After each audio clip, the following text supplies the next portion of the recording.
Your name is not a name. It is a statement. XAA/I. That is what your father called you. He explained it once on a podcast. X, the unknown variable. A, his love of artificial intelligence.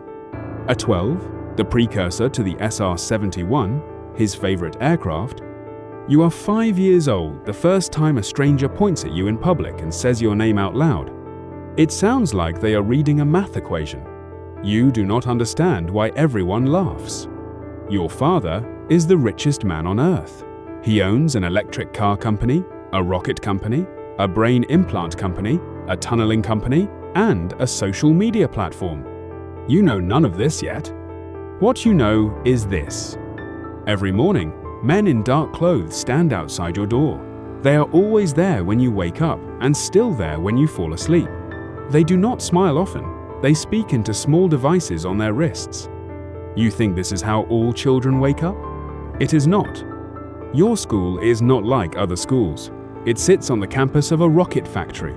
There are no grades, there are no report cards, there are no foreign language classes. Instead, there are chemistry experiments, ethical dilemmas, and problems that have no single answer. Your teacher does not tell you what to think. Your teacher asks you what you would do if you had to choose between saving one person you love or 5 strangers. You are 7 years old. You think about it for a long time. You still do not have an answer. The first time you see your father on television, you do not recognize him immediately. On screen, he looks different, larger, more certain. He speaks about Mars and humanity and the future of the species. At home, he is quieter. He eats the same thing most days. He looks at his phone constantly. Sometimes he is in the room, but his mind is somewhere between here and orbit. You learn early that your father belongs to everyone. He belongs to you for the parts in between. You have more siblings than most children can count on one hand. They have names like Strider, Azure, Technomechanicus, Exa Dark Sideral. Your father has 12 known children with 3 different women. At school, other children have one house they go home to. You have several. Some of your siblings you see every week.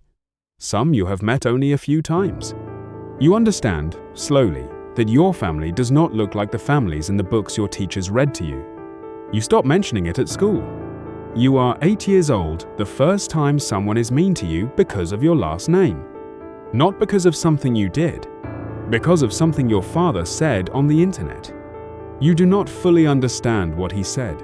You do not understand why it made someone's parent angry enough that their child came to school the next day and said what they said to you. You go home and ask your father about it. He tells you that having the most enemies means you are doing the most important work.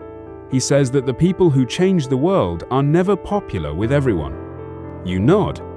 That night you lie in bed and wonder why changing the world has to involve you. You did not ask to change anything. You just wanted a normal Tuesday. Your father appears at the White House. You go with him. You are 4 years old and you wander around the Oval Office while cameras photograph everything you do. The next day, your face is on the front page of newspapers in 40 countries. You do not remember this. You were 4. But the internet remembers. The internet always remembers. When other children talk about what they want to be when they grow up, they say things like doctor, footballer, astronaut. When adults ask you the same question, they do not wait for your answer.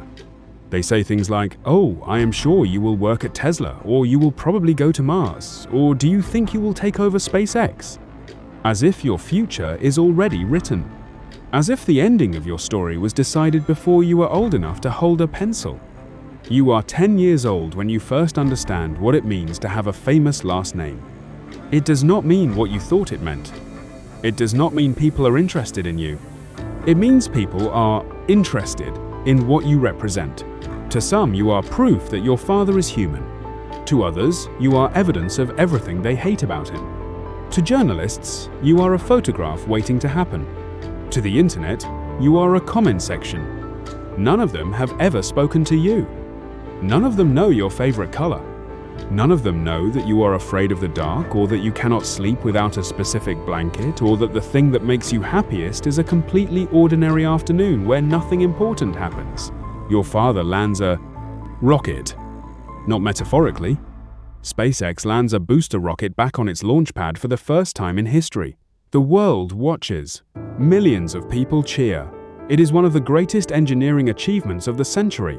You watch it on a screen in a room full of engineers who are crying. You do not fully understand what you are watching, but you understand the crying. You have seen your father work toward this for your entire life. You have seen him come home after things went wrong. You have seen him sit at a table and stare at nothing for long enough that you got up and quietly left the room. You have seen what this cost. You are old enough now to understand that the people cheering on their screens did not see that part. School is complicated. Not academically. Your school was designed from first principles to make you think. There are no traditional grades. Problems have no single answer. You are taught to question everything, including the question itself. Socially complicated. Every new person you meet goes through the same invisible sequence. First, they notice your name. Then, they decide something about you based on their opinion of your father. Then, they either want to be your best friend for the wrong reasons, or they keep their distance for the wrong reasons. True friendship requires being seen as yourself first. You are rarely seen as yourself first. You are 12 years old when someone films you without your knowledge and posts the video online. You were doing nothing remarkable. Walking, existing. The comments are about your father. Some are kind, some are not. All of them are about him. You read them for longer than you should. Then you close the screen. Then you open it again. This is the year you learn that the internet is not a place where you will ever simply be a person. Your father tweets something. By morning, it has been seen by 40 million people. By afternoon, 3 of those people have found your school. By evening, the security team has changed the route you take home. You find out about this not because anyone tells you. You find out because the route is different, and when you ask why, the man driving goes quiet in a way that means there is a reason he cannot share with you. You stop asking. People ask your father in interviews whether he worries about his children. He says yes. He says he wants them to be useful contributors to humanity. He says he hopes they will help solve the problems that matter. He does not say that he hopes they will be happy. You notice this. You are not sure what to do with it. You are 14 now. You have lived on a compound in Texas surrounded by your father's companies. SpaceX is down the road. The Boring Company is nearby. X, formerly Twitter, will be moving in. Your house is inside a world your father built. You have never walked to a shop alone. You have never taken a bus. You have never been to a birthday party where the other children's parents did not know exactly who you were before you arrived. You have never had an afternoon that was not accounted for by someone. You have never been, in the most complete sense of the word, alone. Some days this feels like protection. Some days it feels like something else. Your father is building a city on Mars. He talks about it the way other fathers talk about weekend plans. He genuinely believes that humanity needs to become a multi-planetary species. He genuinely believes he is the person to make that happen. You have sat at dinner tables where this was discussed as casually as the weather. You understand, in a way that most people your age do not, that your father is not a normal person, but he is still your father. And sometimes you just want him to ask about your day. Not about humanity, not about Mars, just your day. The thing nobody tells you about growing up this way is that the hardest part is not the security detail, or the name, or the internet, or the compound, or the school built inside a rocket factory. The hardest part is much simpler than all of that.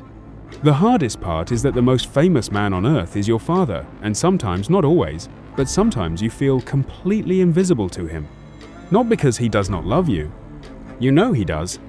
But his mind is always 3 steps ahead of the present moment. Always calculating, always building, always looking at a horizon most people cannot see. And sometimes you are standing right in front of him, and his eyes are focused somewhere past you. Somewhere between here and the stars he is trying to reach. You will grow up.